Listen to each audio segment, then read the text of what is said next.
অনেককেই বলতে শোনা গিয়েছে তারা সেই সময়ে অর্থাৎ একেবারেই নিস্তব্ধ পরিবেশ এবং সেই মুহূর্তে কোনো ছায়ামূর্তি দেখেছে রাতের বেলা। আপনার আমার পরিচিত জায়গা, হয়তো আপনিও জানেন বা আমিও জানি যে সেই জায়গা আর পাঁচটা জায়গার মতো মোটেও সাধারণ জায়গা নয়। কেন? সেই জায়গায় বিশেষ কিছু কারণ রয়েছে। এবারে কি সেই কারণ? হতে পারে সেই জায়গা হন্টেড। এরকম আমাদের চারপাশে বহু জায়গা রয়েছে যেই জায়গা অন্যান্য জায়গার মতো সাধারণ নয়, যেই জায়গায় একটা সময়ের পর মানুষ আর যেতে চায় না বা যায় না, হয়তোবা সেই জায়গায় ধীরে ধীরে যাওয়াই বন্ধ করে দেয়।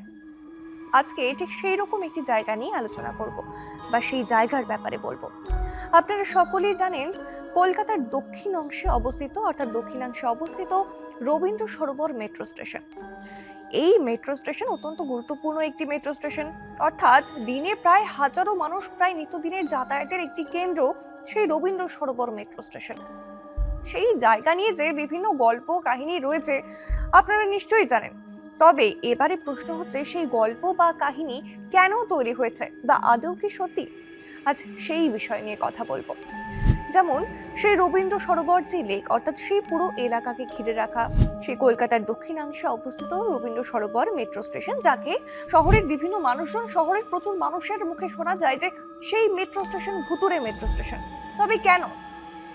অন্যান্য মেট্রো স্টেশনের ব্যাপারে তো সেরকম কিছু শোনা যায় না, কেন সেই জায়গায় এবারে যেমনটা শহরের মানুষরা বলে অর্থাৎ কলকাতার বহু মানুষের মুখে শোনা যায় যে সেই জায়গায় এক সময় প্রচুর মানুষ আত্মহত্যা করেছে, যেটা অন্যান্য মেট্রো স্টেশনের তুলনায় প্রচুর বেশি, অর্থাৎ মেট্রো রেল কর্তৃপক্ষই তেমনটা জানিয়েছে। তবে সেই গল্প অর্থাৎ ছোট ছোট কিছু বিষয় থেকেই শুরু হয়েছে এই ভয়, মানুষের মধ্যে ভয় জন্মানো। তবে প্রশ্ন হচ্ছে কেন এই ঘটনাগুলি এত প্রচলিত অর্থাৎ লোকের মুখে এত শোনা যায় বা কেন শুরু হয়েছে সেই আত্মহত্যা, যেটা যেমনটা বললাম যে মেট্রো রেল কর্তৃপক্ষের তরফ থেকে জানানো হয়েছিল যে অন্যান্য মেট্রো স্টেশনের থেকে এই রবীন্দ্র সরোবর মেট্রো স্টেশন যেখানে আত্মহত্যার ঘটনা অনেক বেশি। কোথাও গিয়ে এটা কারণ, নাকি রাতের ওই নিস্তব্ধ পরিবেশ, হয়তো কোনো মানুষ একে একে অনেকেই যারা উপলব্ধি করেছে, নাকি কোনো মানুষের প্রত্যক্ষদর্শী যারা রয়েছে তাদের অভিজ্ঞতা, তাদের নিজস্ব কোনো অভিজ্ঞতা, এই সমস্ত বিভিন্ন কারণ কিন্তু উঠে আসে। অনেকেই বলে অর্থাৎ অনেককেই বলতে শোনা গিয়েছে তারা সেই সময়ে অর্থাৎ একেবারে নিস্তব্ধ পরিবেশ এবং সেই মুহূর্তে কোনো ছায়ামূর্তি দেখেছে রাতের বেলা। অর্থাৎ এরকম বিভিন্ন ধরনের গল্প একের পর এক বিভিন্ন মানুষের মুখে কিন্তু শোনা গিয়েছে।